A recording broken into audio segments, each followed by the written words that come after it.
So, after last week's, debacle that happened after we talk about what grinds my gears, I've done some self-criticizing and some soul searching, some, finding myself. And I want you all to know that I now identify as, we ain't doing that. But I am going to try a new thing tonight. We're going to talk about 3 things that grind my gears instead of just one. And we're going to go over them rapid fire style, right? And if this format works and you guys like it, we'll keep doing it this way. If it doesn't, I don't know. I guess we won't, right? Anyway, tonight's things that grind my gears are toll roads, Elon Musk, and drive-through windows. You ready? Okay. First, toll roads. What the hell's a toll road, right? Other than some skeezy pseudo-libertarian type conglomerate stealing a road and fucking with us, I'm driving down the highway, like minding my own business, and suddenly I'm getting nickel and dime like some sleazeball at a strip club. Oh, you want to use my road? That's $4.50, pal. Bro, I already pay taxes. What are we doing here, right? I feel like I'm in some kind of mob shakedown every time I go through one of those stupid booths. Like, nice car you got there. Be ashamed if something happened to it on this free road over here. You know what I mean? Like, it's, I don't know. And that's without getting into like Easy Pass and all that nonsense. You want me to sign up for a whole system just so I can give you my money faster? Now, I'm good. I'll just throw, quarters at the toll booth like it's 1998 and maintain my dignity. Thank you very much. And by the way, have you guys noticed that like toll roads are always the most poorly maintained roads you'll ever see? Like, they charge you $12 to drive down a pothole-ridden like death trap that hasn't been repaved since Reagan was in office, yet somehow has only one lane open, right? Even though there's literally no work going on for miles and miles. For real. Meanwhile, the free road next to it is smooth as silk. What are we paying them for in the first place? A guy in a booth to wave at us, right? Get out of here. No, fuck a toll road. I'll go out of my way and spend more on gas just to avoid it. Out of, I guess, principle. Next, Elon Musk. All right.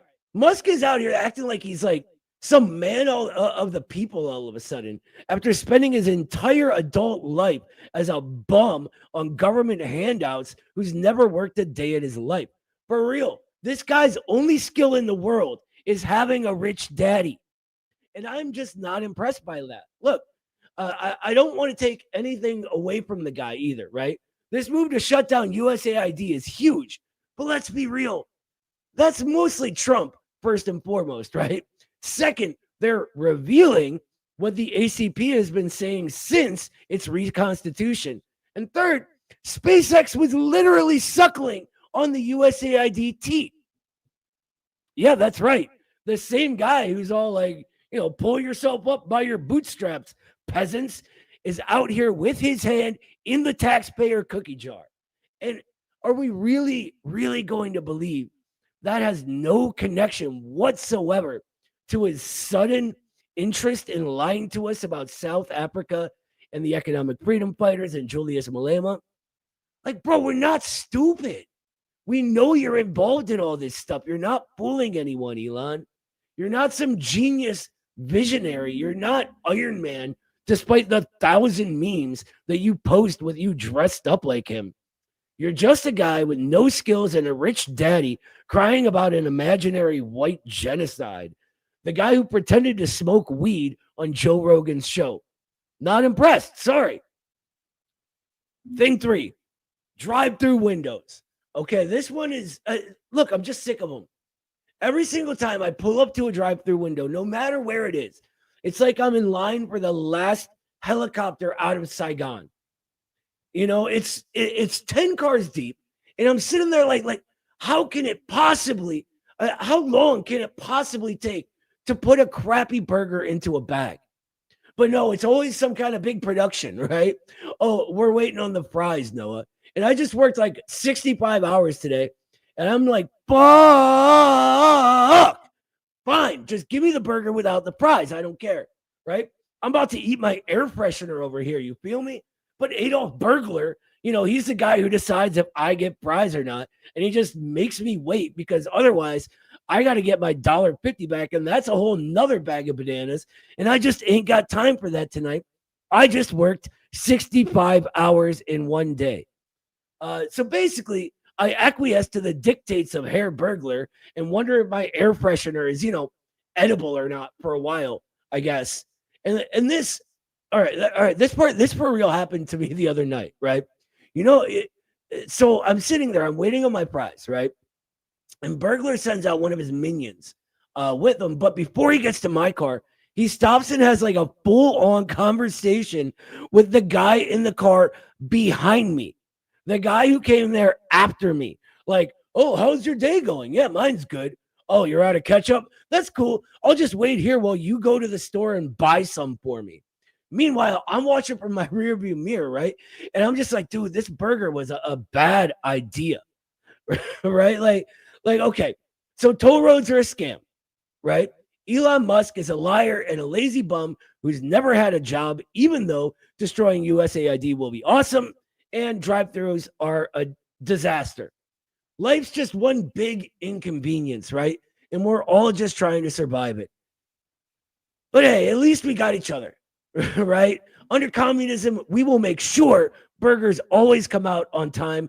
I promise you that much. In Le Mans, the twilight of the reckoning, when the shadows grow across the fields of light, where the tide flows as a whisper in the wind, there's sunset, one fade away, rising from the dust. All the souls are called from the valleys and the mountains.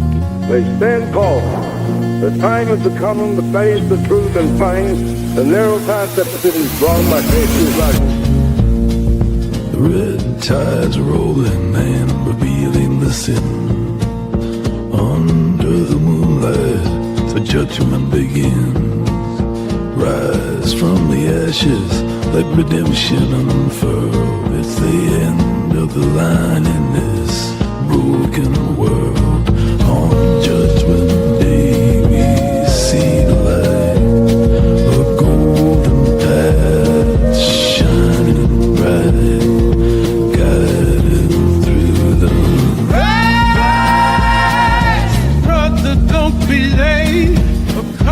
Ways, your country ways. Rise, comrade, on your gate. No time to waste, no time to waste.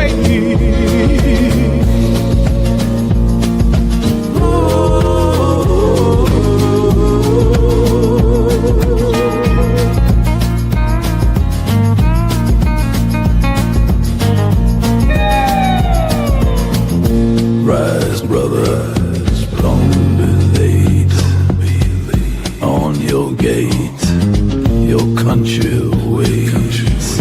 Rise, comrade, for your fate. Will they be forged by what you make? Rise, brother, don't be late. Your country waits, your country waits. Rise, comrade, on your gates. No time to waste, your country waits.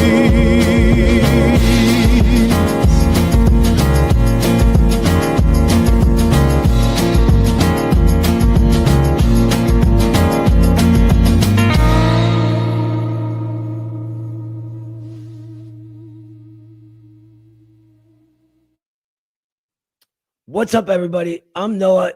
That's Sebastian, and this is Noah's show, which is kind of less my show than it is your show, since the whole point of it is to call in and discuss all this stuff, right? I just got to say before we get started with any of that, though, that that's the new recruitment ad for the American Communist Party, and man, it gets the blood pumping. It looks awesome. Great job to Jesus Motorcycle for putting it together as well. Absolutely. The entire media team does a great job, but his videos are phenomenal. Mm-hmm. So if you've been wondering, why it is that we're sick, we're sitting here wasting our lives making other people rich, it's time to join the party. It's time to fight back, because we're in a period of crises now where the middle class is dead. It's gone for good. And there's only one way forward, and that's for us working class people to get together and take back what's ours. Definitely. And also, for anyone who isn't aware, with this, there is a new recruit level for the party. And effectively, you don't need to know anything. We'll teach you what you need to know, and you'll rise up to cadre status by your activity and by your participation in the party's efforts. Yep. Yeah. So, like, a lot of people, they got sort of maybe intimidated is a good word, right? That, there's all these people, they've been studying Marxism forever, and they have this experience with organizations and blah, blah, blah. That's what we're here to teach, though, right? If you want to get involved, we want you involved. If you want to fight back and take our country back from the parasites holding it hostage, go to acp.us/join and, find your new home, really. The whole idea is to create a home for people, right? Where they can feel like they're going to make a difference, rather than getting stuck in one of these, captured organizations tailing Democrats and other ruling class apparatchiks. But speaking of the ruling class and its apparatchiks, have you been following the USAID thing, Sebastian? Yeah, it's been wild. It's everyone that's been getting exposed. Right? It's crazy. First of all, I think it's funny that out of all these exposures, they haven't mentioned SpaceX. Yeah. Wonder why, right? But like, there's billions upon billions upon billions of dollars. Look for just 2023, which is what we have the most recent data for. It was over 43.4 billion, right? And Ukraine received over 17 billion of that. So they did this big, like, fact-finding mission, and they found out that over 90% of the media in Ukraine was getting money from USAID. And guess what they did to the other 10%, the opposition media? They shut it down. Mm-hmm. So literally, like, all the people that were like, oh, our elites don't mess with those Nazis, you're just wrong. In fact, our elites were controlling those Nazis. Like, it's funny that, like, everything communists have been saying forever now is being vindicated. Yet at the same time, Elon Musk is saying that these are all, like, far left activists working for USAID NGOs. It's like he's trying to make the far left into a caricature, like it's DSA or something, Yeah, for sure. And it also shatters the facade that these liberals were able to espouse with, like, free press in the West and, this authoritarian censoring of the media. I mean, effectively, if you control all the media, what are you censoring? They control it all. Right? Like, it's wild to me how they can sort of, and it's just like, we got very into, like, postmodernism and the theory behind it last week, but it's very postmodern that the belief that reality is based on narratives that get told, that we tell ourselves or each other, right? And what they do is sort of push all objective truth away. And if we don't have objective truth, one, we're not Marxists, right? But two, we don't have science, we don't have medical technique, etc. There's this really interesting criticism that Hegel makes of Kant, right? Of his thing in itself, which is kind of saying that the world outside our own mind is unknowable to us, right? Like, so for example, you guys are all watching this screen right now that Sebastian and I are on, right? That what you're doing is sort of perceiving something, right? And that's not the actual screen that you're connected with, but an image of it in your mind, right? So the thought is primary. And Hegel says, like, this is stupid basically, but Engels, he really goes in on this, and he explains how the thing in itself could have, held water before science begins developing.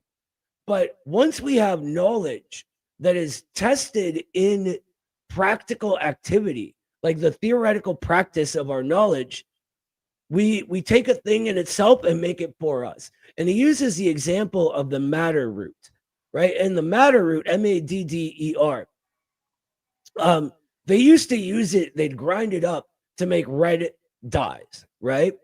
But after they, were able to advance chemistry, they began making that same red dye from, like coal tar, way cheaper. So they took that dye and made it a thing for us rather than a thing in itself.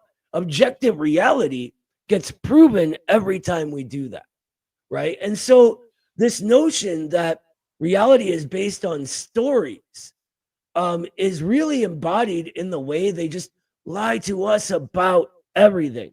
And I'm sitting here and I'm drinking coffee out of a mug that my wife got. And I want you guys to read what this says. It says, "Be here now, Guantanamo Bay, Cuba." Right? This mug was sold in the gift shop at Guantanamo Bay. Think about that for a second. And the image they tried to portray of Guantanamo Bay versus what we found out later it really is. Exactly. And that's what grinds my gears about the CPUSA, standing hand in hand with the Democratic establishment protesting the dismantling of USAID. Because it's like, even if you admit that it's going to be reconstituted into the deep state, why is that the position you're taking? That has nothing to do with the reality of USAID and how it functions as, acting as regime change propaganda. Right? It's all they are. Look, they're against Musk because of Trump. And you see it right here from their own site. Workers form a front line against Musk coup. And this is a sign saying USAID must be saved.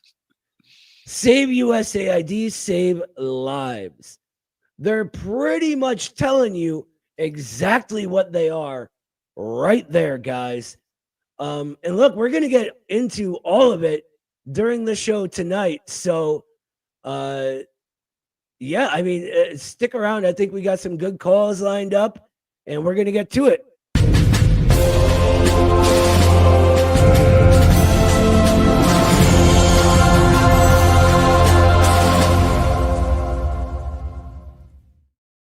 It's crazy to me how people can convince themselves of unreality.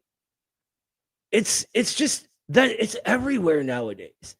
It's wild that we have to put our foot down and say, no, reality is real. Up is down, left is left, right is right. White isn't black, black isn't white, etc. Right? But that's where we're at. And I think a lot of it has to do with the proliferation of, technology and all this other stuff. But on a deeper level, we need to understand that this comes from the modern era of fully financializing, right? Thank you, Sebastian. I noticed that at the exact same time you did, brother. That's funny. So like, as our economy gets more and more hollow and fake, as even the money we use, the MCM circuit, gets transcended by this new financialized circuit of M to M prime, with money not even being really a commodity anymore. we get so far removed from what makes us human that it's hard to sort of navigate these questions. In Marxism, we say that what makes us human is our labor, our ability to do labor. We are a species that produces means of production, basically, right? This starts everything. Our need to, work to feed ourselves and get shelter, etc., starts us communicating with each other, using tools, etc. It's all based around labor. At the advent of capitalism, we get alienated from this, right? The stable means of reproducing humanity and society through this gets tossed into the air, right? Marx says that all is solid melts into air, and all that is holy is profane. And this makes us sort of only able to achieve our humanity through the class struggle, right? But in our era, we're so far removed from that the owners of our humanity are no longer even the productive bourgeoisie, right? They're not the owners of the factories, but the people who own them, right? The financial institutions, the sort of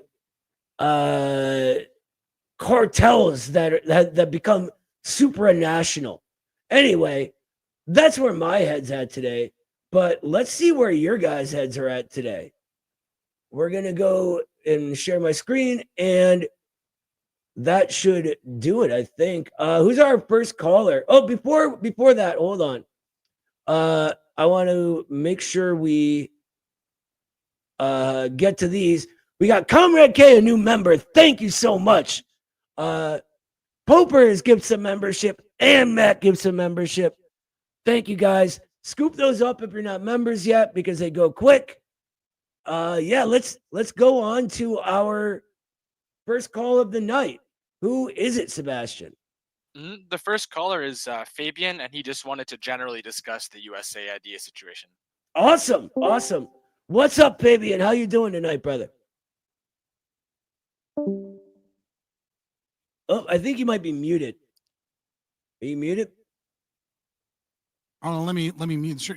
Is there a way for me to be able to stream my video? If you can share your screen to. All right. Do you have your own stream going right now? Yeah, I do, but I have a virtual cam, but I don't have permission in this channel to. Video. Yeah, Sebastian, you can go ahead and give him permission to stream this. Yeah, I'm not gonna like put a bunch of like dildos on the screen or anything. Okay. Yeah, that's sort of a safety precaution, right? But yeah, no, I've been there, done that. Gotcha. I don't think I can actually. I think for now. Okay, I mean, if we have to do it without video, it's fine. No, that's okay. We might have to, because I'm not a Discord master. I do know that I have to turn your volume up a little. Oh, your volume's already way up for me. Sorry. You're a little quiet though, but no, you're way better now. See. You're way better. Okay. All right. What's up? All right. What do you got for us? Yeah. So, first of all, I'm you can call me Scott, or you can call me Fabian from Fabian Liberty. I noticed somebody in chat noticed that I had a sheep and that the name has Fabian. Yeah, it is the Fabian strategy, but I am an anarcho-capitalist. I am the exact opposite ideology of you guys, and yet at the same time, there are some things we're obviously going to align on.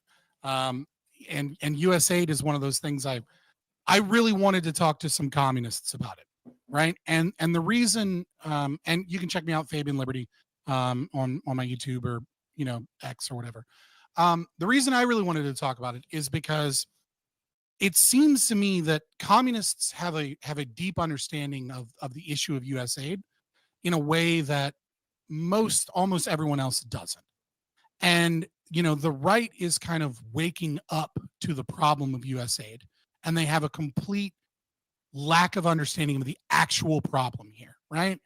I heard you talking about it earlier, and there is this conception from the right of $200,000 for a trans orchestra. You know what I mean? Like, this is woke lefty bullshit, right? And it's like, I want to say that yes, Yes, it is woke lefty bullshit if you're from the right, right?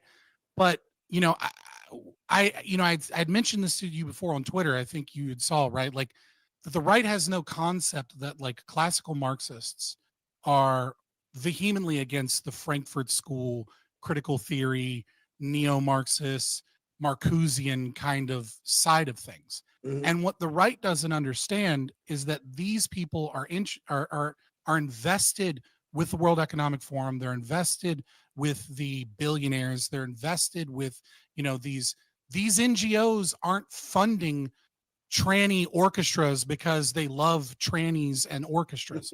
What they're doing is the American government is purchasing what, you know, this whole of society approach or these democratic institutions in countries because these people align with their values, and they prove that with a trans orchestra. They prove that they're the neoliberal corporate establishment, pro-democracy, pro-Western hegemonic capitalist structure, whatever. I wouldn't use the term capitalist as an ANCAP, obviously, but you know what I mean. Yeah. I'm preaching to the choir here, right? And so I kind of wanted to pick apart that and talk about that. You know, I can come in here and scream about, you know, why I think communism's bad. But I think we're in an interesting time right now where so many people are waking up, where we can all kind of talk about this.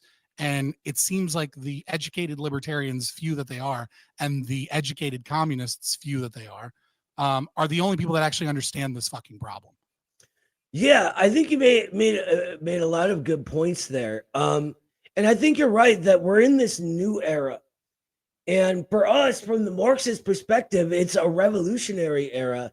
And unlike the people I'm sure you hate just as much as we do that you described us hating, we don't see social change coming because everyone decides to be nice or do something different, right? We see it coming from necessity, right? And I think that in every revolution in history, it wasn't so much ideological. It was more based on the need to go forward past a point of impossibility, right? Like the American Revolution, there was no way to continue as a colony of England. It was tearing the entire landmass of the time apart, right? This was the time that sort of the beginning of industry was going on. Now, without getting into a whole rant and staying on the topic of USAID, I think that we're approaching a time like that in American history again, where we're going to find out less that these sides that are so carefully curated by the establishment, the elites, the ruling class, whatever we want to call them, are that those sides are false sides. That the real sides are going to be people who care about a better life for everybody, and people who sort of brainlessly or cynically repeat the lies of the establishment. Yeah, so I mean, like if you read, if you want like the libertarian perspective, right? Like Hans Hermann Hoppe wrote Marxist and Austrian class analysis, right? And I'm sure you guys also like, I'm sure you obviously disagree, you know, deeply with you know the arguments put forward, right? But it is the libertarian position if you are, you know, full blown libertarian, not, you know, LP Reason Cato establishment, you know, Beltway, you know, libertarians. But it is our position that, you know, we believe that we do the appropriate class analysis, right? But we're against this concept of like, you know, the capitalists exploiting the labor so much as the true distinction being between those that utilize the power of the state towards their own industry and business and success against those that lack the capacity to use the power of the state. And so from that domain, I think there is, you know, a Venn diagram with a very, very small sliver in the middle, where something like USAID, where we overlap here, which is that everyone, like there is a small group of people that are for liberty, and everyone else, and your conception of liberty, you know, being, you know, including positive rights, and material conditions, and our conception of liberty being purely based off of negative rights. Nevertheless, there's a small sliver of people that recognize that what USAID is a lot more than buying corporate woke shit. It's a lot more than inefficiencies. It is a Can I interrupt you real quick, Scott? Go, yeah, of course. So this is actually where I'd really like to talk about. It's more than the corporate woke shit, and that's the question I think that we're often taught to ignore is why do they make the like queer gendered orchestra or whatever organization in whatever other country? What's the reason for that? And okay. I thought you were asking. My bad. No, you could. I mean, feel free to answer. I have mine, but go ahead. Yeah, I mean, like we could do a 2-hour podcast on that alone, right? That question alone. But I mean, if I want to look at it from a Marxian perspective, right? From really zoning in on power, right? I mean, like that is really what we're talking about, right? I mean, you have classical Marxism, which I think you guys represent.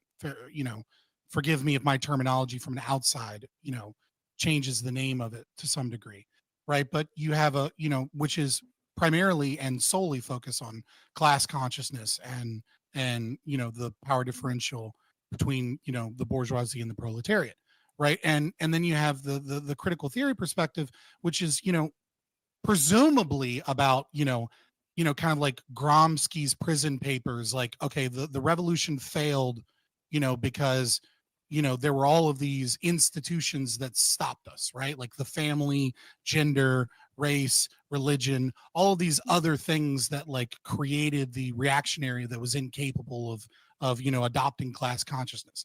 And then you have the Marcusian and the billionaires and government officials that realize that you can take Marxism and repackage it into a bunch of different domains and then not actually do anything. And, kind of engage in this rainbow capitalism as a means of constantly feeding the revolutionary spirit of the people while simultaneously not actually changing the power structures and slowly kind of gaining new power in the state. Well, simultaneously robbing it of any revolutionary essence in general, Yeah, for sure. I mean, Marcuse is certainly revolutionary if you read Marcuse, right? According to himself, form of revolutionary, right? According to Marcuse, he is, right? We might be using revolutionary differently here because we're coming from different perspectives, right? Yeah, good point. I think so. Like, I've actually done a little bit of a deep dive onto Marcuse and the Frankfurt School a while ago. His book, One Dimensional Man, right? Look at the acknowledgments page in the very beginning, and then look up who these people are. It's like Rockefeller Fellows, CIA brass, etc. I mean, the guy began the Sovietology or anti-communism department at Columbia, and then interestingly, his widow is one of the originators of sort of woke performance. Right, she creates this thing called the privilege walk, which every silly DEI workshop has people do. And what they do is set people apart from each other on a philosophical level, while saying they're progressive and revolutionary or whatever. Yeah. So I mean, I have to be like, I'm trying to meet you, right? Like I'm trying to meet you in the middle here. I got you. Because obviously we're so diametrically opposed, right? But I want to have this conversation. Yeah, like setting all of that aside in terms of like, is it like, I think that I take a little bit more of a pragmatist view of it, right? Which is, I think it's like two things can be true at the same time. I think corporations and people recognize well, it's like, okay, so like it reminds me, like, again, Marxian perspective, right, of like Engels in Socialism, Scientific and Utopic, right, where he describes kind of the material, or historical materialism, right? And he describes the origination of the capitalist class, if you will. Mhm.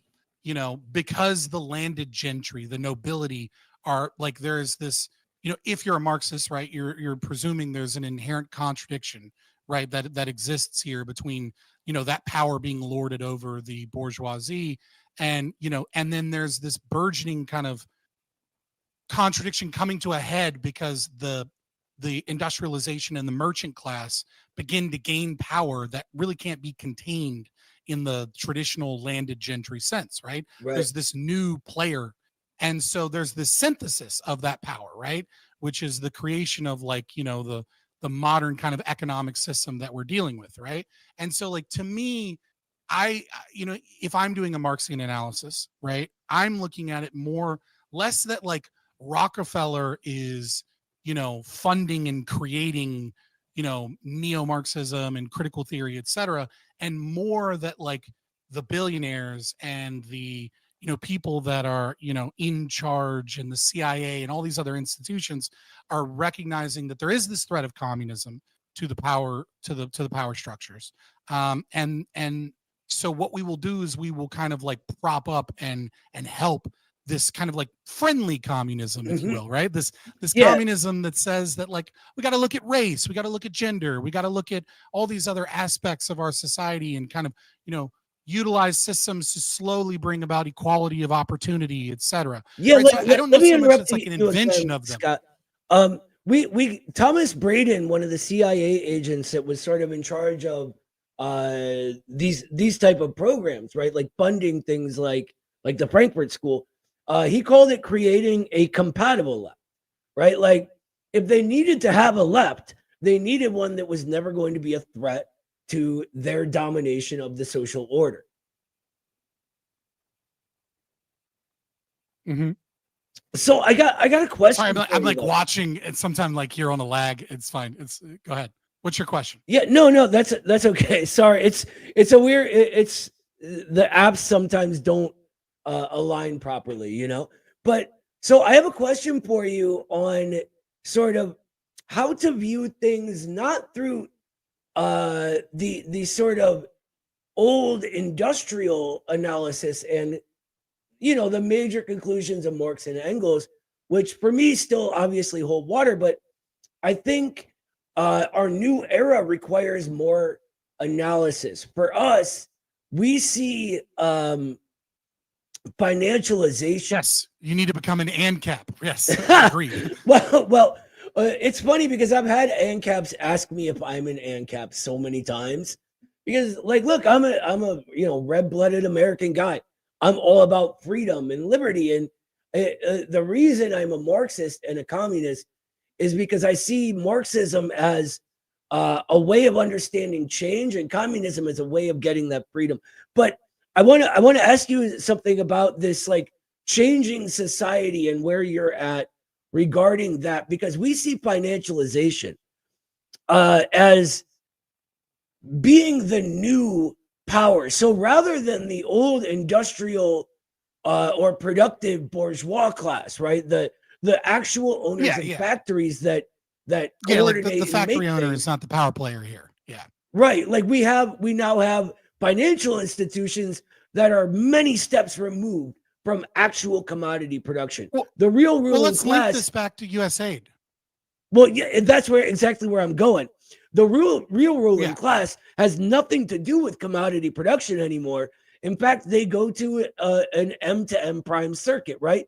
Money to more money, through the creation of debt, through leveraging state institutions like USAID, which is a state and sort of private institution, and the Federal Reserve. And so what we see is that there is a new contradiction taking shape between them and not just the industrial, proletariat, but a new class of people who are forced through the lack of industry into the role of servants. And we see them as playing a new role alongside the working class to sort of continue their sort of change into working class people, to sort of get out of this limbo of being servants and stuck in debt, etc. I want to be based on their antagonism between them and finance and the state and its interpenetration. What do you think about that? Yeah, so I think if I link this back to USAID, right? Like we see this in practice, right? So one of the things that, you know, if you're going to talk about USAID in foreign nations, and you're going to recognize that like it is designed to prop up, you know, democratic institutions. That's part of it, right? Like by democratic institutions, I mean it the way that they say it, right? Right. Like that's a play on words. I hate democracy, but nevertheless, like they don't mean it that way, right? They mean institutions that support neoliberal establishment power and their version of capitalism, Right. right? What they really mean is so liberal. like when we, or I guess neoliberal. well, I mean, I would say I'm an actual liberal, Right. right? Like I would say that these people are not liberals, but yeah, so like the best place to start, right, might be to work backwards from the Blue Dot Network, right? So like what is the Blue Dot Network, right? The Blue Dot Network is an association that's mostly United States and like NGOs that, you know, work for the United States, you know, like Black and Vetch is an example, right? These are the people that built the level 4 Ukrainian biolabs, you know, on the border of Russia that like we're not allowed to talk about for whatever reason. Right. But like it's also Australia and Japan, but it's like, let's be honest, it's the US, right? And so what we do in practice with the USAID is we go into countries and we offer them loans. Now, we don't initially do this with IMF. We do this initially with USAID, and then we offer them projects based off of loans that are financed by USAID. By like programs like IMF, et cetera. And then what we do is we say, okay, well, contingent upon this infrastructure that's supposedly going to give you this like return on investment. So you're totally going to be able to pay all this back because we're going to build schools and bridges and all these things that make nations wealthy, right?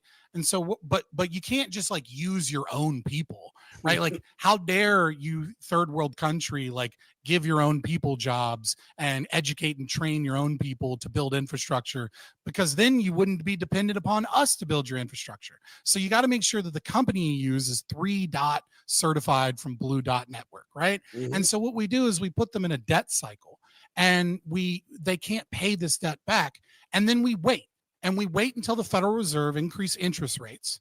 And then all of a sudden, because they're in this debt cycle where they're borrowing new debt to pay off debt, they are now in a position where the interest rates go up, the currency exchange rates go up because they're having to pay in USD, not in their own currency. And then all of a sudden, now they're in a crippling amount of debt that they can't handle. And so one of two things occurs. Either the IMF comes in and we restart this process, or somebody like the World Economic Forum or somebody from some, you know, business hedge fund or whatever utilizes USAID and other programs to offer grants. And then they're like, grants is free money, right? Grants is not a loan. This is going to pull us out of the debt.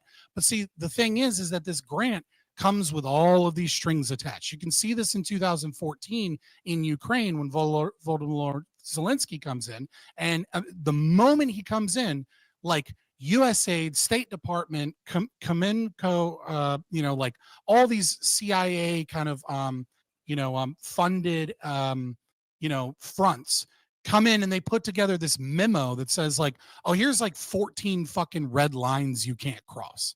And it's like, what do you mean? What are these red lines? Well, it's like, these are the things, if you want our grants that pull you out of the debt cycle that you fucking caused, these are the things that you're going to have to do if you want to get access to this money that's free. And so that's kind of like tying in what you're saying, the financialization being the kind of situation here, is that we have the US government, you know, the State Department and the CIA, really, right? Not the government as a whole. Like, you know, people working at DMV aren't fucking involved in this, right? But like the State Department and the CIA and the corporate billionaires and millionaires, whatever, you know, Bernie Sanders moment, millionaires, right? Whatever.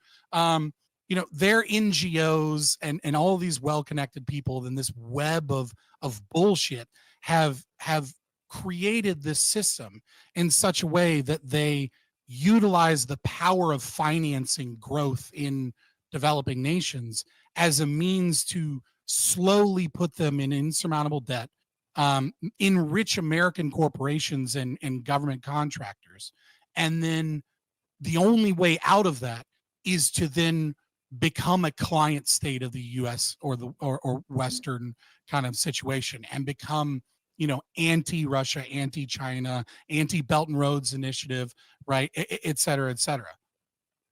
Yeah, I mean, you're absolutely right. And it's not like, and here's the thing, it's not like what you're describing is new, right?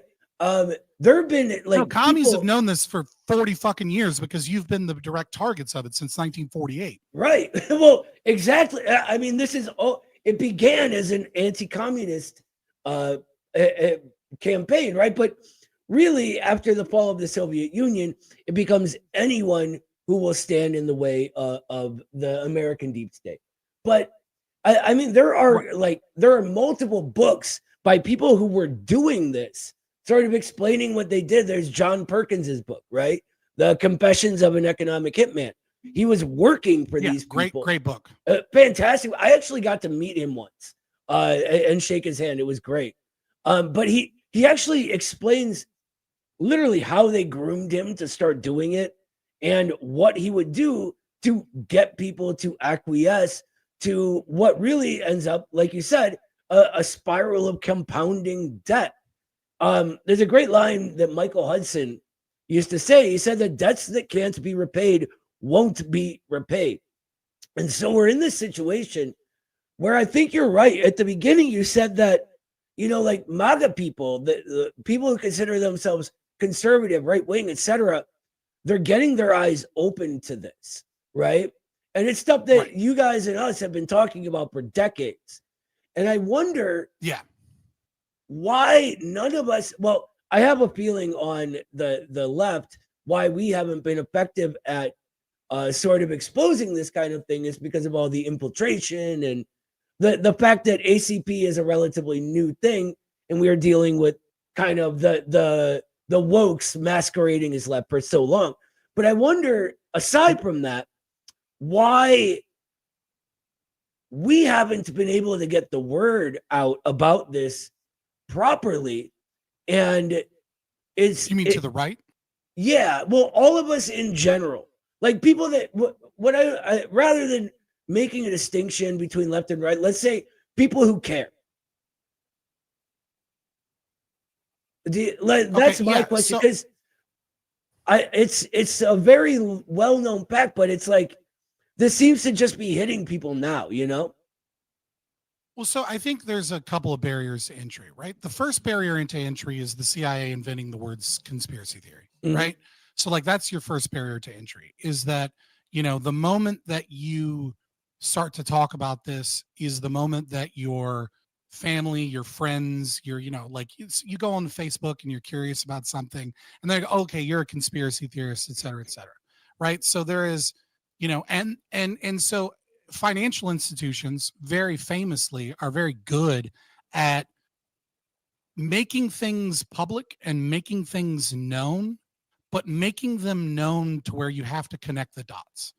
And I think that is actually more damaging than making things just known and or making things completely secret, right? Because if something is completely secret, eventually, like let's look at Cuba, right? Where the USAID funding was, go ahead. Yeah, no, this is exactly what I wanted to get into.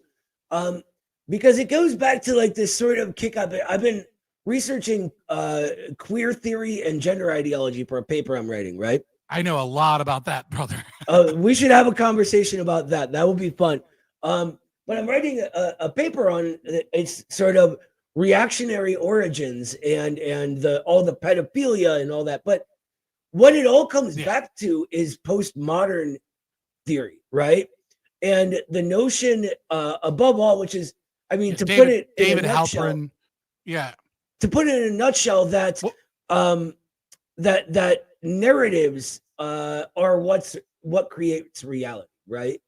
And David Halperin has a quote, right, in his research. He's a queer theorist, right? And he says, I'm paraphrasing here, but he basically says, queerness is an identity without an essence.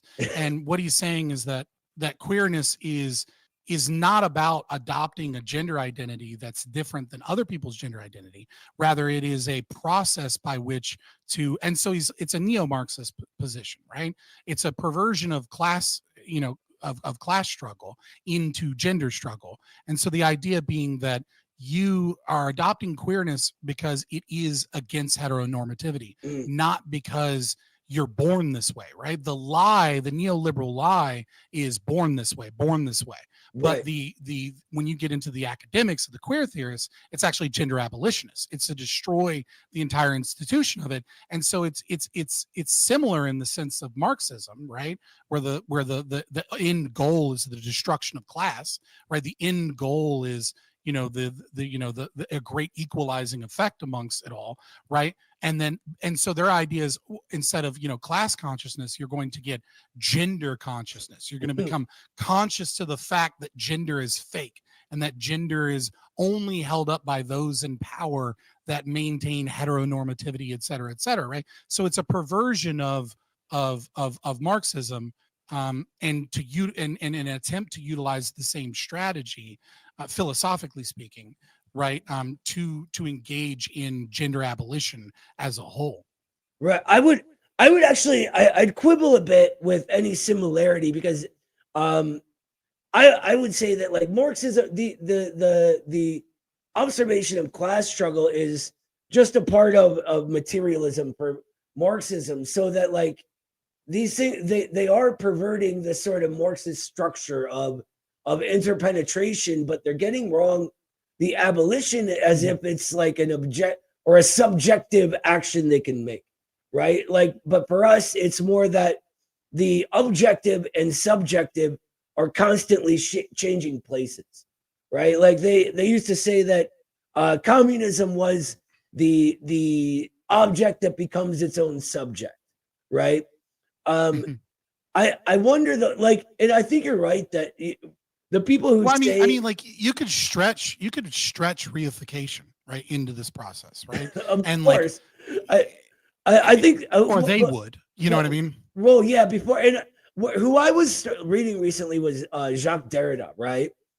And he's awful for me, but his whole issue was to sort of eliminate even the idea of a binary. And as I'm reading him and Judith Butler and all these others, right, I'm noticing the same theme in all of it, that they believe they can think their way out of these problems, that they can, abolish gender through queering everything, right?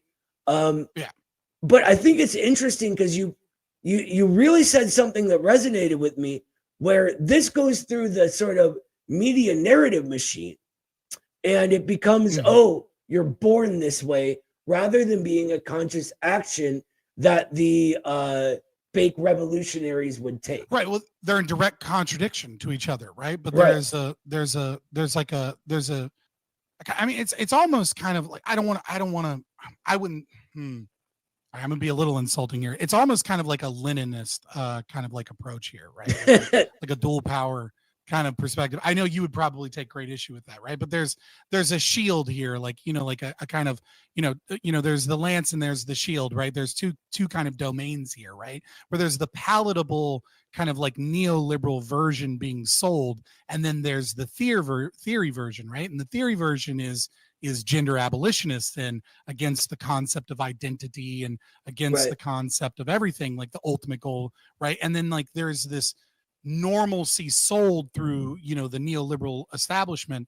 And this is kind of why I say, like, all of these domains become Marcusian at a certain point, right? Is that, like, the revolutionary spirit of one group that is designed to, like, destroy power, that is designed to resent, from a Marxian perspective, like material conditions not being what they are, and recognizing that there are these people that are kind of like eating fat, whilst we're getting fucked, right? Is like absorbed within the institutions within the state that utilize their power. And then they kind of like, they wear this veneer of like of these wedge issues that, I mean, it's, go ahead. Well, here's my thing is, from everything I see, and like I always look at it. Lenin has a great question that he tells everyone to always ask, right? Cui bono, who benefits, right? Also, oh God, I forget what it is, but it's also who pays. It's just follow the money. Right. You know, right, Basically it's who follow the money. pays and who benefits. And I forget the Latin for who pays, but whatever. And here's what I see when I look through all of this is it's always, you know, these elite institutions. It's always the Open Society Foundation. It's always the Ford Foundation, the Rockefeller Foundation. And these are the same foundations Council on that were Foreign growing Relations, World Economic Forum. Yeah, all these things. precisely. But and they're the same ones that were putting millions into anti-communism. And we're using this as a sort of left anti-communism back in the day. And are starting to again with China, right? Now that they're realizing China isn't going to restore capitalism the way they thought it would. So I would take umbrage with the fact that they thought that that's what it would do, but fair enough. Well, I think in the 80s they were very much under that impression. Going into I think the 90s. this is where the ANCAP and me, maybe it's because of your usage of capitalism. Yeah. So when like, I think capitalism, I think like, you know, Adam Smith, free market capitalism. Right. No state involvement. I can sort of use a different term for you so we don't like confuse things, right?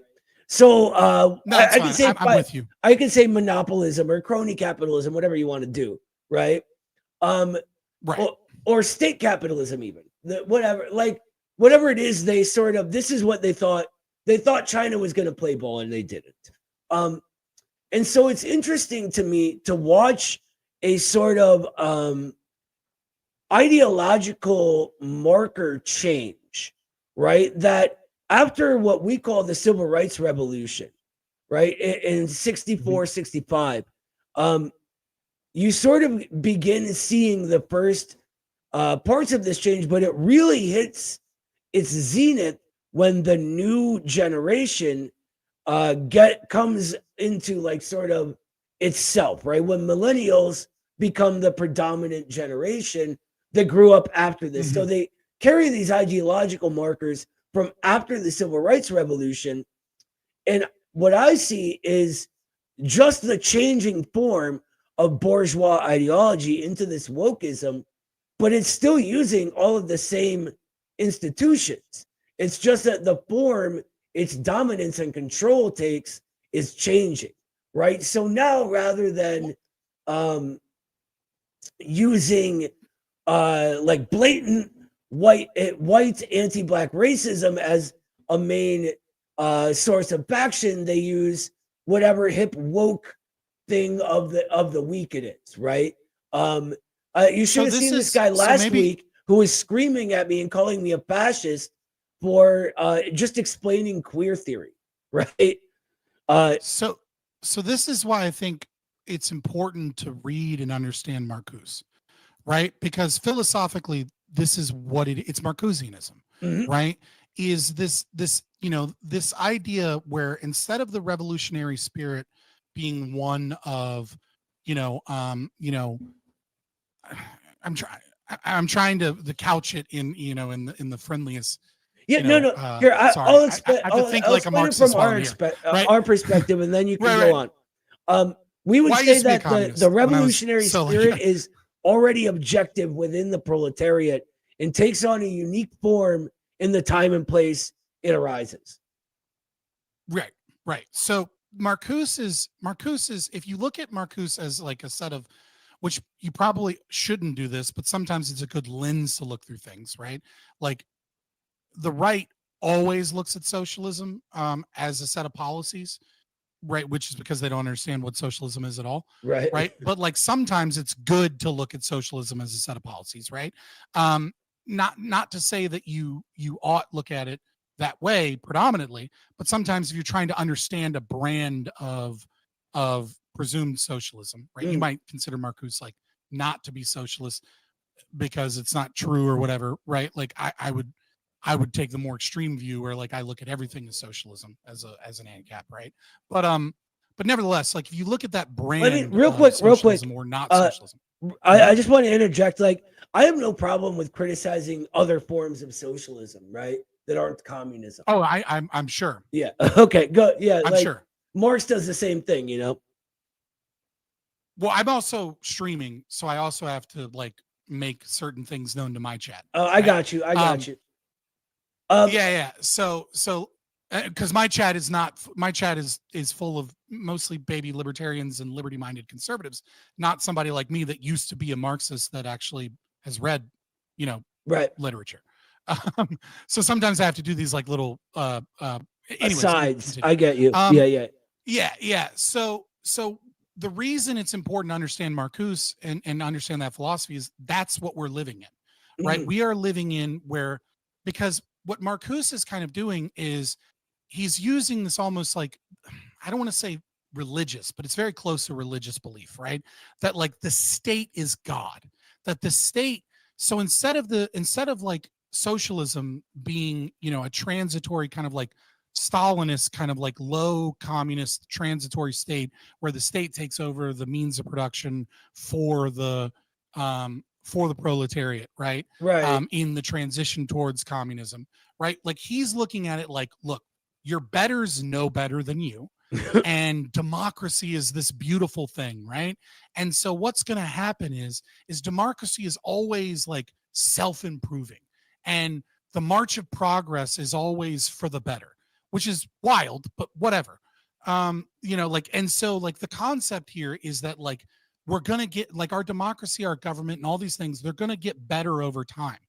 And so when you combine that with critical theory and all of these other domains, what you have is you now have a palatable ideology to the billionaires and to the wealthy elite and to those that are, invested with generational wealth. You have a compatible left. They get to, right. So what you get is you get this idea where we can consistently and slowly give you breadcrumbs on all of these other kind of like contrived social domains that are presumably to like bring apart like the godlike state that is better. And so, we see things like, so looking at this from a libertarian perspective, right? You see things like DEI, you see things like, Klaus Schwab talks about stakeholder capitalism, right? So we're no longer going to have a capitalism that's in the best interests of those that are purchasing bonds or whatever, purchasing, a mutual fund, right? We have to recognize that like we have ESG, right? We have environmental social governance. We have all these things because, a corporation has to be beholden to the people and it has to be beholden to everybody because they're a part of the world. And so, and the lie is that they're selling, the corporations, the hedge funds, the people that are established, the lie is that, well, what we're doing is that we're slowly making your capitalist system more environmentally friendly and better for women and better for Black people and, more wealth redistribution, et cetera. But the truth is that they're using all of this regulation, all of this incredible, strong state, all of these webs of NGOs, all of this power to entrench the power of those at the top and to make them the only available players at the game. And then it doesn't matter if we're not profitable. It doesn't matter if we're not making progress. It doesn't matter if it takes us twice as long to be able to produce anything. It doesn't matter if like cancer research is going slower because we have all these new regulations and wealth redistribution, all these things, because we're giving you your breadcrumbs. Isn't that amazing that you're getting these breadcrumbs? But what we're also doing is we're making sure that you at the bottom stay at the fucking bottom. We'll give you new toys and we'll give you new things, but you'll never be able to be one of us. Look, I could not agree more with all of that, to tell you the truth. I would actually go a little bit further and say that Marcuse isn't even pseudo-religious. I would call the sort of wokeism that comes out of Frankfurt School critical theory, I would call it a new civil religion, right? Like the oldie-timey idea. I think it was Rousseau, right? That talked about civil religion. But I think it's interesting how he gets there. Why does Marcuse sort of specifically give up on the notion of the proletariat as the historical agent of change and instead talks about how the ruling class as is has shown itself capable of that? And he does it through a sort of weird version of third worldism, right? Where he says that, well, the proletariat is bought off. It likes, or like, how do the wokes put it? Like, oh, everybody just likes treats or whatever, right? And to me, this is ludicrous because it just sort of makes the whole thing into a nothing, right? Like, why does social change even happen? Hold on, what do you mean? You don't get revolutions when people are poor, right? Like if that were the case, slavery would have lasted a day and a half. You know, you get it when there's something, some contradiction within the existing order that cannot but be overcome because it's preventing everything from moving forward. And I think that what you're getting at right here is a state of things that is leading us to that revolutionary moment. And I think that the question is going to be how to overcome that when the ruling elite have become supranational, right? That's my thinking on it anyway. Well, I would say you can split the difference on that, right? So like I do think that there is some truth, right? That when people have relatively stable lives in terms of like their treats, as you put it, right? They can have their treats and they can work, etc. That there is like less of a revolutionary spirit, right? But I think the appropriate way to reformulate that is, whilst giving the devil his due in that regard, right? Is I think it's more about hope, right? When people, I think many men especially, right, are willing to put up with an insane amount of oppression and destruction and break their bodies. 100%. Let me interrupt real quick. If they believe that like they're setting up an opportunity for their children that's better than theirs, even if only marginally so. I could not agree more. In fact, Thomas Jefferson wrote about that, right? He writes that men will put up with all sorts of oppression if there is a chance for it getting better, which means that there has to be no chance for things to get better. And I think that since 1971 specifically, and then accelerating in 2008 and then in 2021, I think that's what we're seeing. We're going through a process that I call reproletarianization, right? Like the death of the middle classes in the West.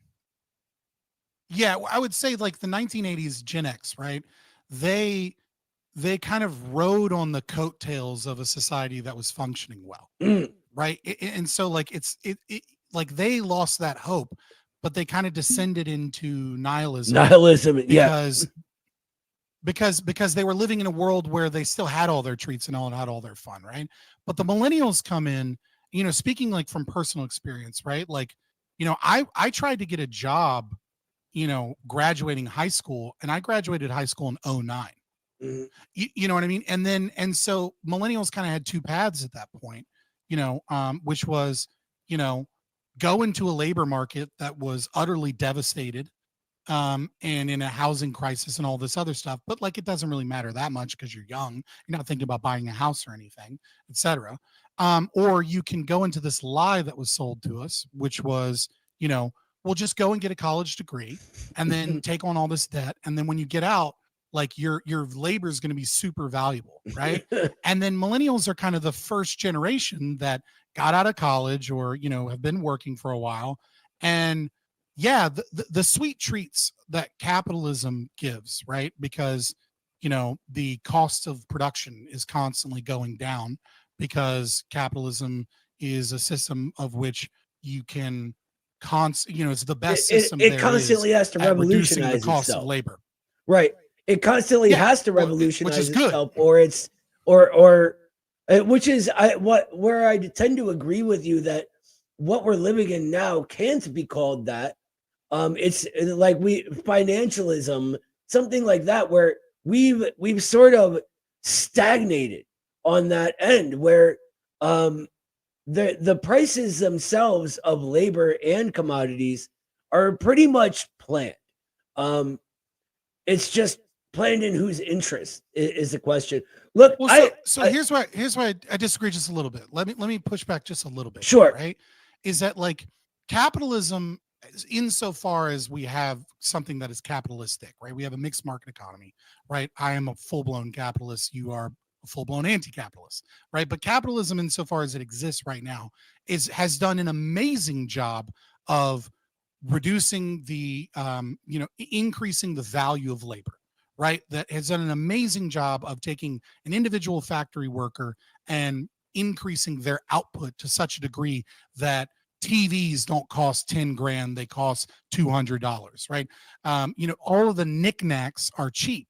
But the problem is that the financial powers, right? The over-regulation that you're talking about, the quantitative easing and the Federal Reserve buying up things and all of these other state-based systems, right? Because that's the kind of the Austrian class analysis. Well, even expanding the money supply and devaluing all our money, high, right? Just very quickly, they've made rent so high that it doesn't matter that your TV is fucking $200 instead of a $10,000. Because your rent is 80% of your fucking income if you're lower middle class. Right?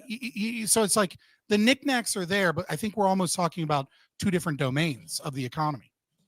I think, well, yeah, that's a good point. And look, I'm just looking at the time right now and realizing that we've been talking for a while and we have more calls to get to.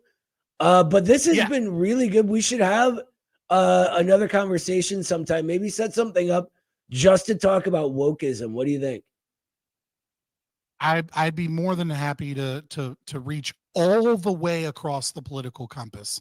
Let's do extreme degree. I think and talk about wokeness. I think we have this weird, like I said, we're in this weird era where we're finding out that all of the sort of ways that they told us we should all hate each other are a lot less important than the people who care trying to figure out realistic ways out of the crises we're actually in, Yeah, I don't know that I necessarily disagree with that. I would, I'll keep DMs open and we'll figure something out because queer theory and gender theory is something that so my background is I went to grad school to be a counselor, and so even though as an ANCAP all I talk about is Austrian economics and philosophy, my actual education is not in those things, right? I would be happy to discuss that history and stuff. I'll be in your DMs. That's awesome. Real quick before you go, so if you're like into the Austrians, are you like a full-on subjectivist? Like by philosophically, what metric do you mean subjectivist? So like more. I mean, I'm predominantly an objectivist. I actually like. Yeah. So the objectivist subjectivist thing gets murky, but I separate libertarian thought between the Mises and the Hayeks, right? So the Hayeks are more materialist oriented, and the Mises are more idealist oriented, basically. Yeah, no, I'm fully blown Austrian, like from the Mises kind of perspective. Gotcha. We should talk about that, like the real foundational philosophical stuff sometimes. Yeah, that might be fun. I just want to say, because I do have to disclaimer, I don't think that patterns can't be found and that those patterns can't be useful, right? Like Chicago school kind of things. Like, I do think that they are useful. I just think, much like consequentialism, when it goes over the non-aggression principle, I feel the same way when, someone tries to tell me, when Paul Krugman tries to say, I have a study that proves that minimum wage doesn't have a downward pressure on the labor market, I go, you're full of shit, because I praxeologically know that's false, right? But I don't necessarily throw away empirics and patterns as a means of which we can utilize them. All right. Awesome. Well, thank you. And I'm looking forward to our next conversation. Everybody give Scott a hand, man. That was great. It's funny to me that like this guy is a libertarian, right? And can maintain a normal conversation and actually like be objective oriented Like, let's just find out what's going on here. Let's actually talk and try to find the truth. He can do that. Yet the insane guy last week from the supposed left flipped out and basically like wouldn't stop interrupting me every 2 seconds when I tried to say something. It was crazy. Anyway, who's up next, Sebastian? Well, up next we have John from the California chapter of the ACP, and he just wanted to discuss like postmodern philosophy and specifically tie in Foucault to Buddhism. That sounds interesting. What's up, John? How you doing, brother? John. John. John, no. Are you dead? I'm here. No, Can you hear me? good. You're not dead. I'm glad. I'm still there. Yes. What's up, John? How you doing tonight? I'm good. How are you? I'm good. It's funny that I don't know, maybe it's just me, but I tend to get along with libertarians. I find them more inquisitive than the quote unquote leftists that I have to talk to sometimes. So yeah, that was a cool conversation we just had. I don't know if you were listening or not. But Yeah, I was listening. Yeah, I can relate. I'm from Texas originally, and in some ways I get along better with Republicans than Democrats, even though I'm obviously a communist. So right. Well, I think there's like a myth that Democrats or liberals are somehow closer to us, right? yeah. But where I think the real difference is in people that aren't going to immediately accept the ruling class's narrative, right? Like libertarians and us share that in common. And I'm talking about like a real one, like this guy. Like there's a million pseudo libertarians that are just like, Elon Musk followers, right? Who they'll just like read whatever Cato Institute nonsense there is and call it libertarianism and then never, and they'll do the same thing to you that the rad libs will. But I think there's something about looking around, seeing there's something wrong with society, and then looking for the answer. Even if you come up with an answer that, I think is wrong, if you're looking for it, I think that makes you closer to us than any, Democrat. Yeah, and there's some analysis of power, and there's some kind of grounded like need for some kind of redistribution or fairness in some kind of way. Oh yeah, definitely. And like a lot of it, and this is why I asked our friend Scott before he left if he was a subjectivist, because a lot of it really just comes down to one philosophical question, right? And it's Mao says this in his On Contradiction. Engels says this in the Intro to Anti-Düring, that all through history, there have been two camps of philosophy. There's the idealists and the materialists. And it's that question that sort of is the foundation of every other question that we ask. And Shepson McGee said something right here. Absolutely. He says, Javier Milei is a good example of a fake libertarian con artist. 100%. This guy is like the World Economic Forum's boy. And then he just like rails against the state and thinks he fools people. Anyway, so what's up? You had a question about postmodernism for us, right? Yeah, so I'm Buddhist, and I've done some research on Foucault and where he got his stuff from Buddhism. So I was wanting to just share a little bit about that as a way to have a conversation. Sure. Yeah, absolutely. Full disclosure, I have read some Foucault and I hate Foucault, but I don't know a lot about Buddhism. So you may have to school me a little bit, brother. Sure. I hate Foucault too, so don't worry about that. Okay, cool. Okay, so not hard to hate a pedophile, right? Yeah, exactly. Okay, so he spent some time in Japan at a Zen monastery, and that's where he learned some meditation. And then he got into Nagarjuna's teachings on emptiness. And Nagarjuna was a famous philosopher from India, a monk. And so the teachings on emptiness are everything's empty of a separate self. everything is interdependent with everything else. Sounds a So little if you like think something Marxism, huh? is, yeah, it is actually, yeah. So if you think something is fixed and solid, that's really just a label that you're putting on it. So the idea of like a flower is made of entirely non-flower elements. So it's made out of earth, sunshine, water.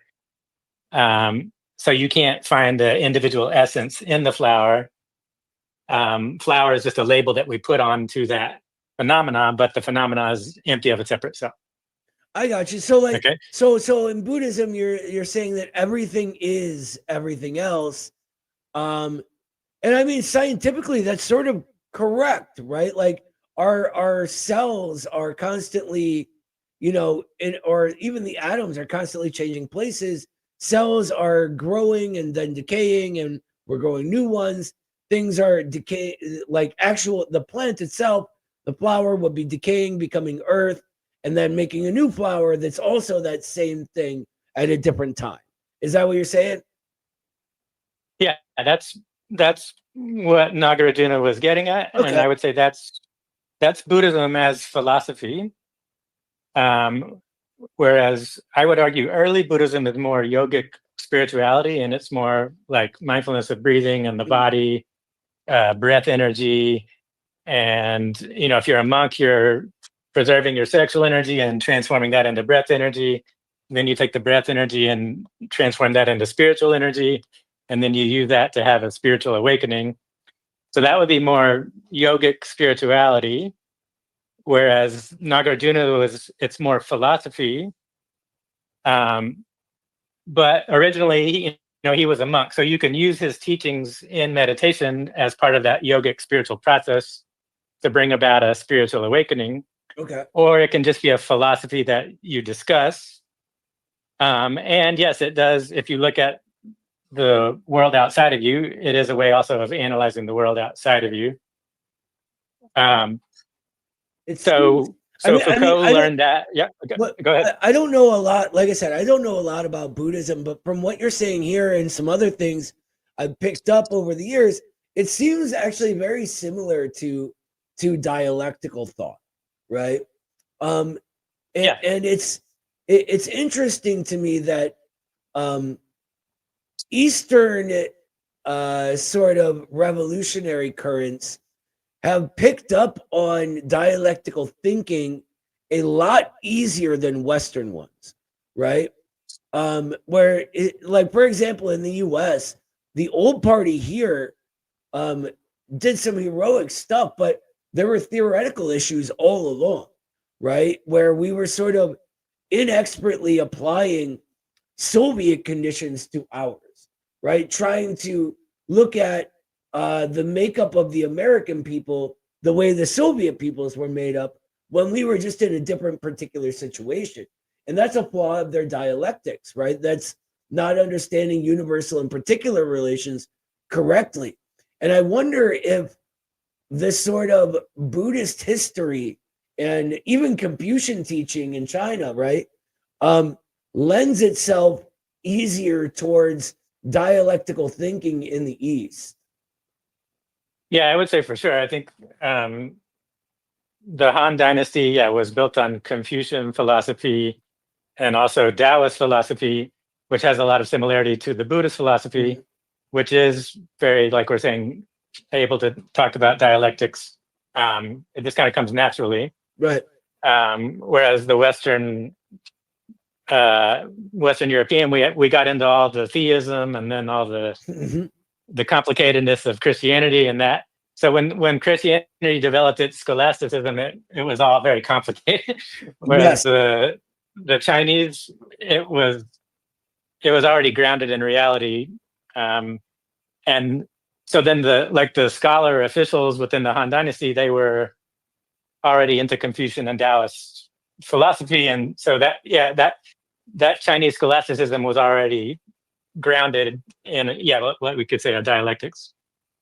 I mean, that makes sense. I mean, the scholastics were sort of, they were revolutionary for the time, but a lot of it was so based. And it's interesting bring it up in the sort of tonight, right? Because a lot of it was based on language, right? And finding the correct language for the sort of universal spiritual nature of a thing already there, where the ideal was given like sort of preference over the material.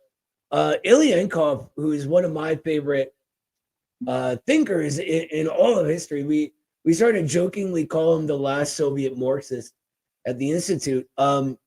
He in one of his books, he really explains where the scholastics went wrong. It's kind of interesting if you're into the history of philosophy. The book's called Dialectical Logic. It's very good. Yeah, I'm interested in that. So to go back to Foucault, then what so in the teachings on emptiness, okay, everything is empty of separate self. So everything, reality is like you put labels on things, right? Mm-hmm. So that's where you get the idea, like you can't have the left without the right. You can't have up without down. It's all relational. Right. There is no universal thing. So originally that was just a philosophy and something that you could use to help you get beyond your conceptual mind in order to trigger a spiritual experience. And so Foucault, when he got back to France, he was part of a poetry club in Paris. And that's what they do. They would sit around with each other and make up poetry using this dialectics to help them go beyond their conceptual mind. And there's a certain kind of pleasantness to that experience, or, you do get into some kind of flow state, I guess you'd say. But it was divorced from the real yogic spirituality and the real Buddhism. It was more just a poetry club. And they were just playing with the language. Right, like a plastic facsimile. Yeah, I get you. Yeah. Yeah. Hipsters. But that's where Foucault was a that's hipster where you get before hipsters. Yeah. Yeah. But that's where you get into just using language to go beyond language, or there is no universal narrative. There's only, contingent narratives. Right. Yeah. That's interesting to me. That there's like a Buddhist root to it. That his distortion of that led to all his later weirdness. And I mean, obviously his sort of sexual degeneracy was a big part of that for me. And I mean, take this with a grain of salt, right? But I'm assuming that justifying and rationalizing his sexual degeneracy, like his sort of desire to hurt children, was a big part of the development of his theoretical work as well. And I the more I research queer theory, the more I'm finding a lot of people like Foucault that are sort of trying to use these things to justify their sort of gross and anti-human sort of impulses that they refuse to even try to understand, and instead try to rationalize and justify. Like, for example, Foucault was arguing to get rid of the age of consent because it was oppressing children and their sexual desires. And I'm sorry, but there's something sort of just instinctively revolting about that to me, Yeah. So in Buddhism, you would say the foundation of practice is ethics. So no killing, no stealing, no sexual misconduct, no false or harmful speech, and no addiction to intoxicants. That's the foundation of practice. And so if you're breaking those rules, you're not really practicing. You're going against the practice. Like within Buddhism, that there would be monks or nuns who would try to use teachings on emptiness as an excuse not to have to worry about right or wrong. But they would get called out because, it was like, no, you have to keep the precepts as the foundation. The rules are the foundation. You can't break the rules. Right. It's only meant to be an advanced level of practice that you use that for a spiritual thing. You're not supposed to use it as an excuse to break rules. Yeah, But and so I mean, Foucault, yeah, yeah, I mean, like obviously, like it's typical of middle class hipsters, and guess what? Foucault was, you know. Look, I wish we had more time. I shouldn't have taken so long with the caller before you, but we're on a very tight schedule tonight. We have to like end right on time, but I'd love to call back and talk about if you could call back and talk about this a little more some other time, brother. yeah, sure. I would love to. Yeah, Awesome. my pleasure. Awesome. Well, thank you so much for your call. We'll talk to you next time. Yeah, I think that like someone has to really like, can I smoke weed on Buddhism? Look, if you're worried about putting substances in your body, something that requires a lot of discipline, and I don't, like I said, I don't know a lot about Buddhism, but it does not. I don't think as much as being a communist, where you're dedicating your entire life to fight for a cause. Maybe it's just not for you. That's all. I'm not a dig on you, brother, but there's other sort of spiritual paths you could go down. And I know it. I'm sorry. Like we'll talk to him again. We're just really tight tonight. We like there's important stuff going on after the show. I wasn't going to cancel it and deny you guys my complaints about drive-through windows. David, thank you so much, brother. It says, evening, comrades. Love to everyone. Love right back at you, brother. We love David. One of the OG patrons of Midwestern Marks. Who is next, Sebastian? Yeah, next up is Frederick, who just wants to discuss the situation with Elon Musk, EFF, Julius Malema. Cool, my man Frederick. Bring him on. What's up, brother? How you doing tonight? Yo, Frederick.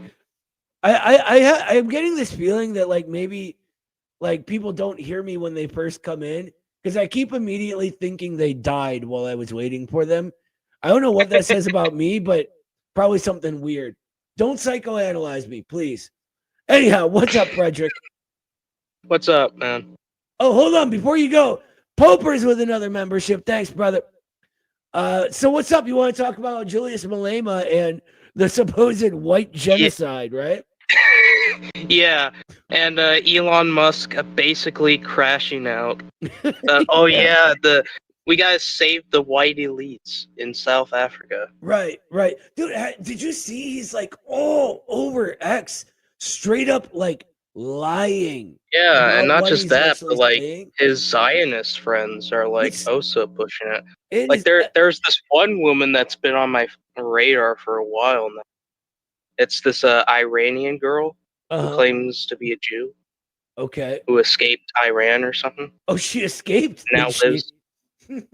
Huh? She escaped, did she? She says she escaped. like she her profile picture in her ex looks like a AI profile picture. So I don't know. I wouldn't be surprised. Look, I always think it's funny when people say escaped when they mean moved. You know? Like even like so for example, my grandparents moved to the US at a time when like the Soviet Union, where they were from, was trying to increase the population, right? Like it was after the Great Patriotic War. So like they really weren't like going by the letter of the law. They probably shouldn't have moved, but even they never said they escaped, right? Like they just moved. It was boring reasons like family, work, etc., and they ended up moving. So I think it's funny when people say that, like did she have to hop a wall and like you know survive on like hunting and fishing and I don't know, foraging man. in the woods? I don't know. Escape makes it sound very strange to me. Yeah. So but look, she claims that she currently is in asylum in the UK. So you already know where those controls are coming. Right. I wonder how much USAID funding is going her way. Did you see that? Like, speaking of Musk, like, there's like mainstream British news outlets getting USAID money, like the Yeah. Guardian, right? That's wild to me. I don't know, but so I wish I could share two screens at once. Unfortunately, I can't. But I'm about to Sadly. put a link in the YouTube chat. And it's a post that we did of Eddie's video exposing like Musk for lying. So anyone interested, Yeah, right like after the Frederick's done, we'll watch this video on the stream here. But it's really, really good. It's quick and it shows how Musk is lying about this. My question is, does he really think we're unaware of his involvement with USAID and their involvement in South Africa? That's my question. What do you think about that, Frederick? if Elon Musk is using US aid, then that opens up a new can of conspiracies of what he was doing. At Midwestern Marks, we call that another bag of bananas. I don't know why. Like, I started saying that one day, and it just kind of stuck. Like almost every time I would talk, and this is when I first started like talking to Carlos and Eddie. I didn't know them well, and like every time I would talk to Carlos, he would manage to say "bag of bananas." So it just became like a running joke for us. Yeah. And like when I heard that Musk, what was it? His grandfather was a part of the Technocracy Inc. movement or something. Yeah, and his father, like, basically ran emerald mines with slaves. Before I came here, like technocracy in the Marxist movement was seen as something positive. I think it's interesting to me because like there's an old Plato or idea about philosopher kings, right? Like those who are wise enough and prove themselves wise enough should be leading. And this sort of makes its way down into liberal theory. And one of my favorite liberal theorists, like real liberal theorists, is Thomas Jefferson. In case I haven't talked about Thomas Jefferson or Thomas Paine enough on this show, those two are my favorites. Eddie has definitely talked a lot about that, especially when you're around Christmas. Eddie prefers Thomas Paine. I prefer Thomas Jefferson. But Jefferson actually I prefer Hamilton. Sorry, I'm a Federalist. Oh, we could have a discussion on him. Christian Parenti wrote a book called The Radical Hamilton that you should check out. It's pretty good about like his ideas for People's Bank and stuff. But so Jefferson. But back to the topic. Yeah, no, because we don't want to waste your time. Jefferson sort of tries to mull over this idea of philosopher kings, right? And what is the right to power? What is the virtue? Because that was big with both, the Greeks and the founding fathers. What proves this, and what should be qualifiers for leadership? And obviously, 1776 was about overthrowing monarchy, right? Ending sort of blood rule, right? Like, oh, my blood is attached to this land, therefore it's mine. And not just that, but it's like, if you're a landowner, you can vote, and you're Christian, you get that there. So Jefferson comes up with this notion, and he sort of formulates it over a series of letters with Madison. Or no, I'm sorry. It might be Adams. It's either Madison or Adams. I don't want to steer you wrong, but it's in the Monticello letters archives. So anyway, he comes up with it over the series of letters. they're talking about the aristocracy, right? And he's like, look, I'm not really opposed to the notion of an aristocracy. I just don't think it should be built on blood, right? And he comes up with, he calls that a synthetic aristocracy, where men who weren't virtuous, who weren't necessarily men of merit, who had the ability to lead, were leading, and they were leading everyone to ruin, right? And so he calls what he wants an organic aristocracy, right? Where the power would be those who prove themselves somehow to be virtuous and meritorious.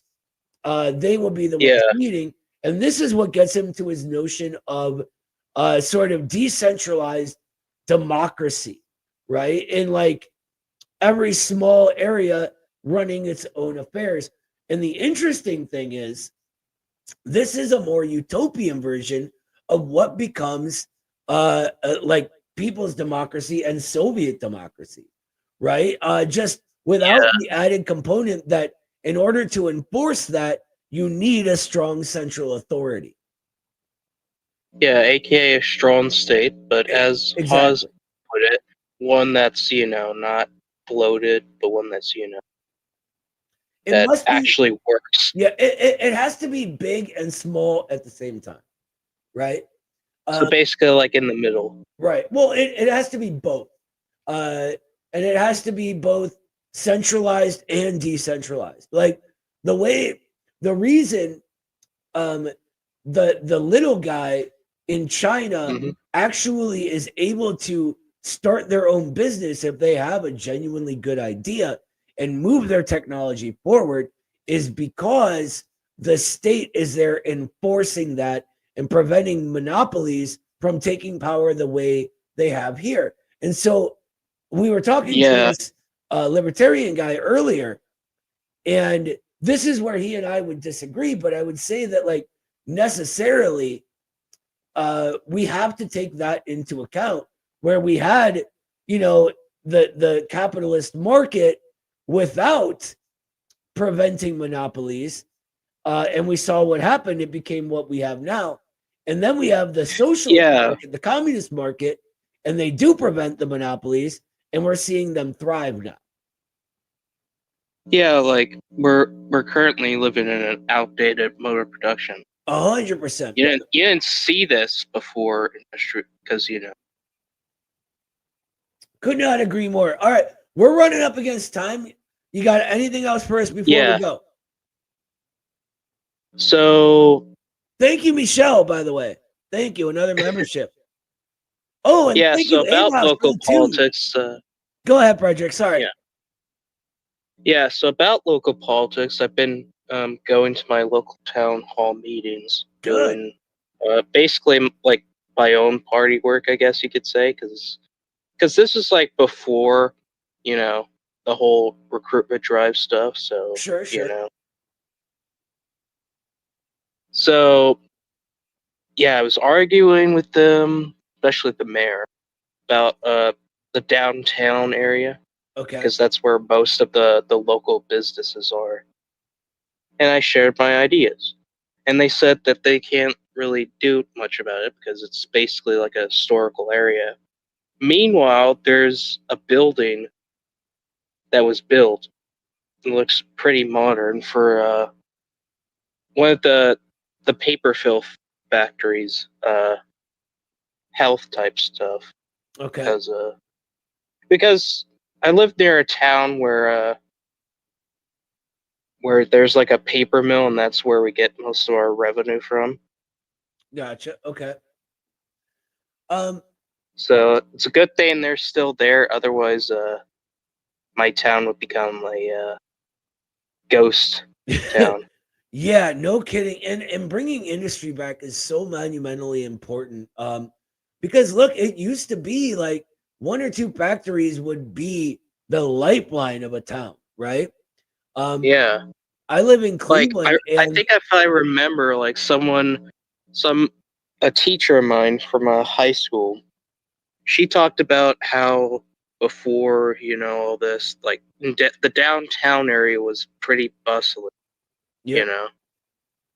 There's, small businesses were doing good. There wasn't like too much of an increase in prices Right. Well, as they are now. think about it. Small businesses do well when workers are getting paid enough to frequent those establishments, right? They don't do Yeah. well when our industry shrinks down and we're all forced to take worse and worse and worse jobs, which is where we're at right now, brother. I would say, Yeah, like, I think this was like during like the Reagan era. I gotcha. Well, that neoliberalism. will probably be the end of it, right? Like deindustrialization begins in the 70s and goes through the 80s into the 90s. Yeah. The 90s really that's when NAFTA hits.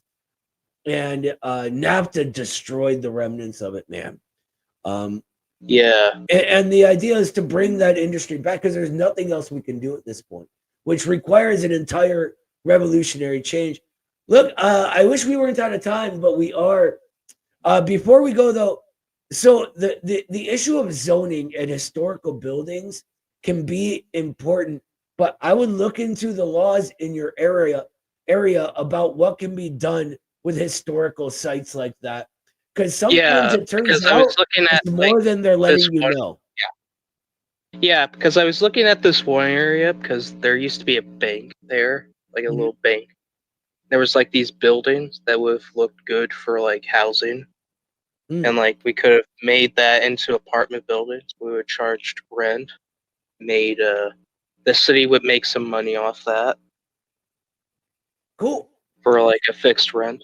You got it. I mean, that's a giant project. You got to look into what you can actually do with historical sites.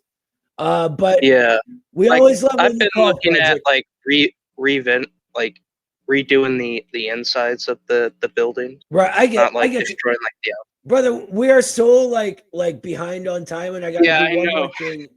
So call back again. You know we love talking to you here. Yeah. All right, man. We'll talk to you later. See you. Thank you, Frederick. I love talking to that guy, dude. He's fun. Believe it or not, he was a monarchist, and then we talked one day, and he was like, "Oh, I've never given Marxists a chance before. It just wasn't my social scene." And since then, he's just continued learning and learning. He's a cool guy. I want to show you guys something though. I'm going to share my screen with something else before we go. And here it is. All right. You guys see Eddie there? So that those black workers. Whoa. So Elon Musk keeps trying to say that Julius Malema and the Economic Freedom Fighters Party in South Africa are racist against white people. But let's see what they themselves actually have to say about white South Africans. Every white person who doesn't own the means of production belong to the EFF, meaning 90% of white people belong to the EFF because in the white community, it's only 10% of whites who own the means of production. So these white, landless people, as white people, they must be viewed as the working class. Wow, isn't that interesting? Because Elon Musk told me that they're targeting white people just because they're white. I guess he was just lying because they never actually said that. What they said is that they're against the South African capitalist class, which excludes 90% of white South Africans. Why would Elon do that? It's almost like his dad owned 3 emerald mines in apartheid South Africa and made all of his wealth on the back of black workers. And he's concerned that those black workers might rise up and create an economy that works for them. But that's so messed up. Then Elon wouldn't be able to play Diablo and tweet all day. Don't you know it's racist to tell South African billionaires that they should get a real job like everyone else and stop making their money by exploiting the native population? This guy is such a shameless liar. It's insane. And why the hell does he look like this? So Elon Musk keeps trying to say... And why the hell does he look like that? That's a very good question, Eddie. I wish I could tell you. Thank you so much, Michelle. We appreciate it, brother. Thank you. All right, everybody. That's it for us for the night. Have a great week. We will see you next time. And until then, Stay out of drive-through windows and toll roads. They're a scam, as well as gender ideology. That's a scam too. Stand up, all victims of oppression, for the tyrants fear your might. Don't cling so hard to your possessions, for you have nothing if you have no right. Let racist ignorance be ended, for respect makes the empires fall. Freedom is merely privilege extended, unless enjoyed by one and all. So come, brothers and sisters, for the struggle carries on. The International unites the world in song. So comrades, come rally, for this is the time and place. The international ideal unites the human race. Let no one build walls to divide us, walls of hatred nor walls of stone. Come greet the dawn and stand beside us. We'll live together or we'll die alone. In our world poisoned by exploitation, those who have taken, now they must give. And end the vanity of nations. We've but one earth on which to live.